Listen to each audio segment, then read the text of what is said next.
Pertama, ada Indofarma atau INAF yang menyebutkan permintaan alat kesehatan mengalami kenaikan hingga 54% di bulan Juni.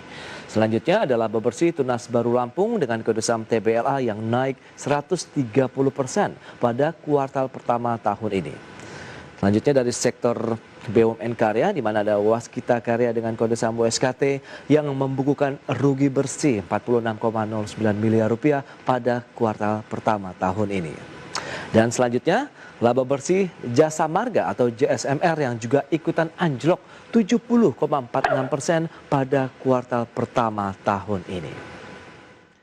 Ya, kita akan lihat bagaimana kinerja saham dari keempat emiten update tersebut. Ya, yang pertama kita akan fokus ini terkait dengan Indofarma atau INAF ya pemirsa, yang menyebutkan permintaan alat kesehatan naik 54 pada bulan Juni ini. Hal ini seiring dengan kenaikan harga saham yang kembali mengalami lonjakan 19% pada perdagangan Senin kemarin. Ya, emiten farmasi dan alat kesehatan PT Indofarma atau INAF menyebutkan permintaan alat kesehatan terus meningkat hingga periode Juni 2021 akibat lonjakan kasus COVID-19 di Indonesia. Direktur Utama dari Indofarma Arif Pramuhanto mengatakan permintaan alat kesehatan yang diproduksi oleh INAF sebenarnya sempat mengalami penurunan pada bulan Maret dan April. Namun kembali melonjak di bulan berikutnya sejalan dengan memburuknya situasi pandemi di Indonesia.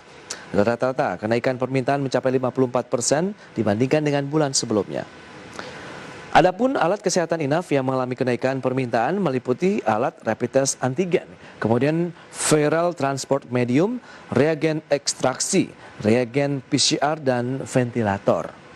Beberapa daerah juga mengalami kenaikan permintaan alat kesehatan seperti Jakarta, Semarang, Kalimantan Timur, Aceh, Palembang, dan Medan. Ya, selanjutnya seperti yang bisa Anda saksikan di layar televisi Anda, kita akan cermati dari kinerja Indofarma atau INAF ya. Kemarin yang seperti sudah disampaikan 18,92% kenaikannya, volume transaksi 11,8 juta saham, kinerja 6 bulan terakhir masih negatif 30%. Adapun PE ratio 1.311 kali dan market cap-nya mencapai 9,55 triliun rupiah. Baik, seperti yang sudah disampaikan tadi, kita akan langsung saja mengulas ya beberapa saham yang menjadi pilihan dari redaksi IDX. Nah, tadi sudah kita ulas INAF di sektor farmasi.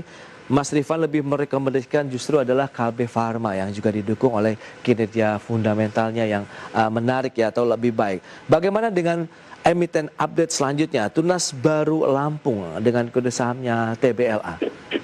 Mas Rifan. Baik, jadi kalau untuk Tunas Baru Lampung dan juga emiten CPO, ya ini juga secara sektor ya, ini memang tahun 2021 ini jadi kalau saya sebutnya mungkin tahun kebangkitan lah. Jadi kalau di mana tahun-tahun sebelumnya harga CPO itu tersungkur ke di bawah Rp3.000 ya, tahun ini bisa kemarin sempat ke Rp4.000, meskipun sekarang koreksi dikit ke Rp3.500 gitu ya. Jadi tahun 2021 ini bisa jadi tahun kebangkitan, dan ini memang yang terefleksi di dalam laporan keuangan Tunas Baru Lampung misalkan yang baru rilis kemarin seperti itu ya. Nah, di sini kita bisa lihat bahwa secara omset, secara profitabilitas memang jauh lebih baik ketimbang tahun 2020. Jadi kenaikan harga CPO sudah terefleksi nih di dalam laporan keuangannya. Ya, kemudian kalau kita lihat dari sisi juga cash flow-nya, kemudian valuasinya ini juga masih tergolong relatif murah gitu ya, dengan price to earning ratio sekarang sekitar 5,5 kali ya, kemudian price to book value-nya juga di kisaran sekitar 0,7 kali. Nah, ini secara fundamental sehat lah, sehat ya, dan cukup aman untuk dikoleksi.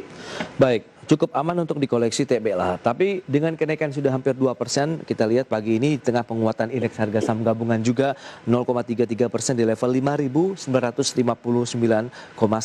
Anda melihat peluang TBLA sendiri masih akan memberikan cuan yang menjanjikan tidak? Ya, jadi seperti yang tadi saya sampaikan, secara valuasinya masih murah ya, dengan PBB 5,5 dan PE ratio 5,5 dan PBB sekitar 0,7 gitu ya. Nah, ini potensial upside-nya masih panjang lah, kalau menurut saya masih cukup besar.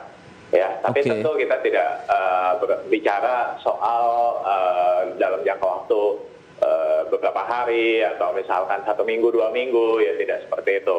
Ya, tapi ini Oke. kita bicaranya, let's say misalkan untuk midterm lah, setidaknya misalkan sampai akhir tahun seperti itu. Nah, ini potensial upside-nya ini masih panjang gitu, dan kalau misalkan saya cek dari sisi ininya ya, nilai intrinsiknya ini masih margin of safety-nya sekitar 50%-an gitu. Jadi Wow. masih besar lah potensial upside. Baik, ada peluang kenaikan hingga 50% itu sampai dengan akhir tahun atau bagaimana?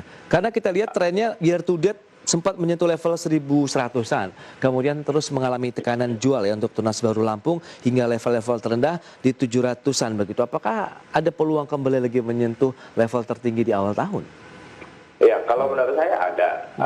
Jika misalkan kinerjanya bisa tetap stabil ya, seperti di kuartal 1 2021 ini. Tapi Oke. kalau saya lihat potensi kedepannya dengan momentum di kuartal 1 ini harusnya tetap akan meningkat di laporan keuangan kuartal 2, kuartal 3, dan kuartal 4. Jadi Baik. ini yang akan terefleksi di dalam laporan keuangannya. Rekomendasinya? Di dalam harga saham. Oke, rekomendasinya apakah kita bisa riding atau mengambil posisi beli? Ya, kalau untuk sektor CPO, salah satunya TBLA saat ini masih sangat aman kalau menurut saya. Dan tadi balik lagi, risikonya katakanlah lebih rendah ya, Baik. ketimbang let's say misalkan sektor farmasi yang naiknya ya terbilangnya sangat cepat gitu ya. Yes. Tapi juga dibarengi dengan risiko yang juga besar gitu. Jadi balik lagi nih, kalau misalkan teman-teman investor di sini mencari investasi yang risikonya lebih rendah gitu ya, dan tidak mengincar keuntungan yang hanya untuk short term aja gitu, tapi lebih ke yang konsisten. Nah, sektor CPO ini bisa jadi salah satu pilihan. Baik. Untuk TBLA. Oke, itu dia, TBLA bisa menjadi salah satu pilihan. Tapi kalau kita bicara mengenai sektornya, yang paling Anda prioritaskan yang mana? Apakah tetap yang big caps-nya? Kalau untuk CPO ya maksudnya Iya. ya. Oke, kalau untuk CPO gini, saya lihat sebenarnya kan arahnya sekarang untuk ekspor CPO kita kan kemungkinan akan tertekan. Oke. Ya kan, dengan Uni Eropa dia nge-ban, kemudian India dia juga menaikkan tarif segala macam. Jadi saya rasa yang akan mendorong permintaan CPO itu tentu dari dalam negeri. Salah satunya adalah B30. Baik. Nah, that's why TBLA dengan infrastruktur yang udah dia bangun juga jadi salah satu yang akan diuntungkan seperti Oke. itu. Nah, kalau untuk emiten lain memang masih bergantung pada CPO-nya itu sendiri. Karena kalau TBLA kan dia sekarang udah mix ya, Iya. bukan cuma CPO, bahkan secara subsektornya dia sudah masuk consumer juga karena ada gula dan lain sebagainya. Baik, Ya, baik. tapi kalau untuk emiten CPO lainnya, let's say misalkan seperti London Sumatera, Salim Ipomas, Astra kayaknya dua itu Golestari. oke. Astra Golestari juga masih oke lah. Oke, berarti secara umum sektornya juga ini cukup menjanjikan lah. Ada prospek yang luar, paling tidak beberapa waktu ke depan masih ada cuan yang bisa didapatkan dari sektor CPO ini, begitu ya Mas Rifan?